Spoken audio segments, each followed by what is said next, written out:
Assalamualaikum warahmatullahi wabarakatuh. Apa kabar Ananda di rumah? Semoga selalu sehat dan dalam lindungan Allah Subhanahu wa Ta'ala. Pada hari ini kita akan belajar IPS, khususnya materi geografi tentang perubahan keruangan dan interaksi antar ruang di negara-negara ASEAN. Berikut adalah tujuan pembelajaran yang akan kita capai pada hari ini. Pada kelas 7, Ananda sudah mempelajari tentang perubahan ruang dan interaksi antar ruang di Indonesia. Nah, pada hari ini kita akan mempelajarinya dengan cakupan yang lebih luas, yaitu di negara ASEAN. Nah, mari kita ingat kembali materi yang sudah dipelajari dahulu terkait ruang. Nah, apakah Ananda masih ingat apa yang dimaksud dengan ruang? Ruang merupakan bagian dari permukaan bumi yang ditempati oleh makhluk hidup dan unsur-unsur lainnya di mana dia saling berpengaruh dalam kehidupannya. Nah, wilayah ini bisa meliputi daratan, lautan, lapisan udara di atasnya, ataupun lapisan tanah serta batuan sampai kedalaman tertentu yang saling berpengaruh terhadap kesejahteraan hidup umat manusia. Setiap ruang ataupun wilayah di permukaan bumi punya karakteristik tersendiri. Perbedaan karakteristik ini menyebabkan terjadinya interaksi antara satu ruang dengan ruang lainnya.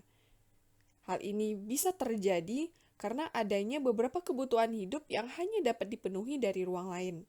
Contohnya, wilayah pegunungan umumnya menghasilkan sayuran dan buah-buahan, sedangkan wilayah pesisir umumnya menghasilkan ikan dan garam. Nah, penduduk di wilayah pesisir membutuhkan sayuran dan buah-buahan dari daerah pegunungan.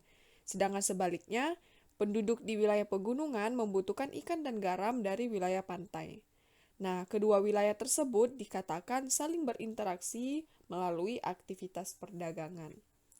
Nah, berdasarkan contoh tersebut, dapat kita katakan bahwa interaksi merupakan suatu proses timbal balik dan berpengaruh terhadap tingkah laku, baik kontak langsung maupun tidak langsung. Kontak langsung artinya seseorang langsung datang ke tempat tujuan.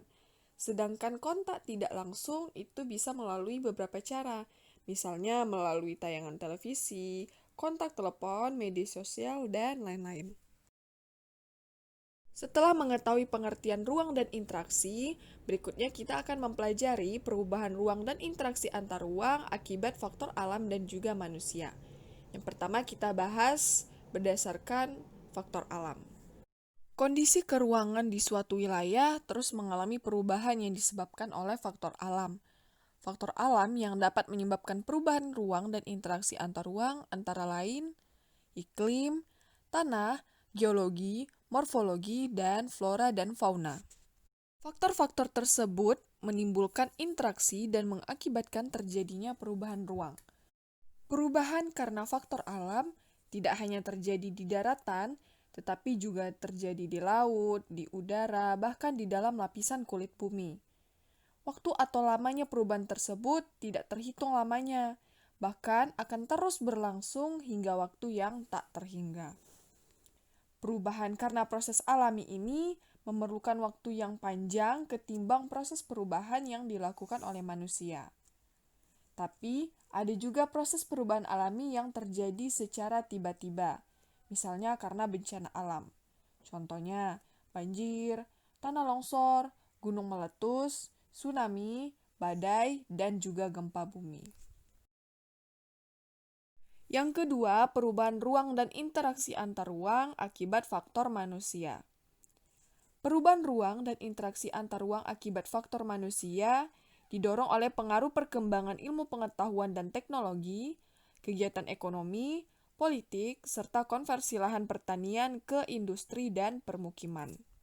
Pembangunan jembatan merupakan salah satu bentuk perkembangan ilmu pengetahuan dan teknologi. Adanya pembangunan tersebut dapat mempercepat pembangunan di suatu wilayah yang meliputi bidang infrastruktur dan ekonomi. Pembangunan jembatan telah mengubah pola hubungan antara suatu wilayah dengan wilayah lainnya, sehingga kelancaran lalu lintas ataupun angkutan barang dan orang dapat terjamin. Akibatnya dapat menghemat waktu dan juga biaya.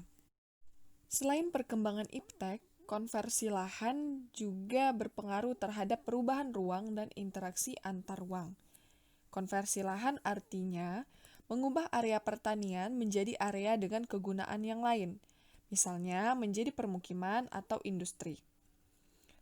Konversi lahan terjadi terutama di daerah pinggiran kota ataupun area persawahan yang letaknya berdekatan dengan fasilitas umum.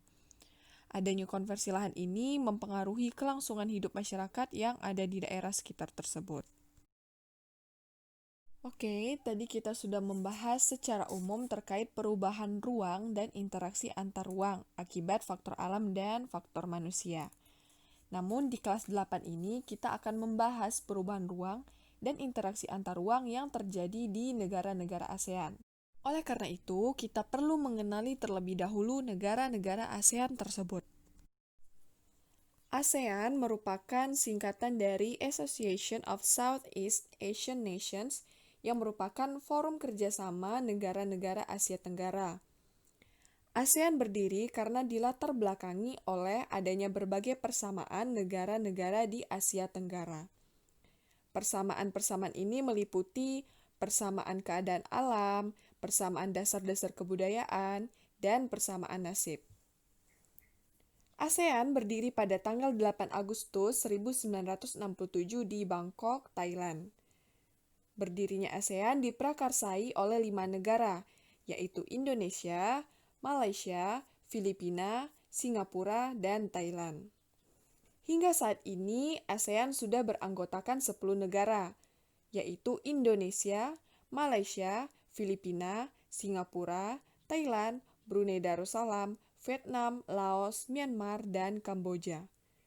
Ada salah satu negara Asia Tenggara yang belum bergabung dengan ASEAN, yaitu Timor Leste. Berdasarkan letak geografis, negara-negara ASEAN terletak di antara dua benua, yaitu benua Asia dan benua Australia, serta terletak di antara dua samudra, yaitu Samudra Hindia dan Samudra Pasifik. Berdasarkan bentuk wilayahnya secara geografis, negara-negara ASEAN terbagi menjadi 4 tipe. Yang pertama, compact, yang artinya wilayahnya berbentuk hampir seperti lingkaran, contohnya Kamboja. Yang kedua, fragmented, yaitu wilayahnya berbentuk kepulauan yang terpisah-pisah, contohnya Indonesia dan Filipina. Yang ketiga, elongated, yaitu wilayah yang bentuknya memanjang, contohnya Vietnam.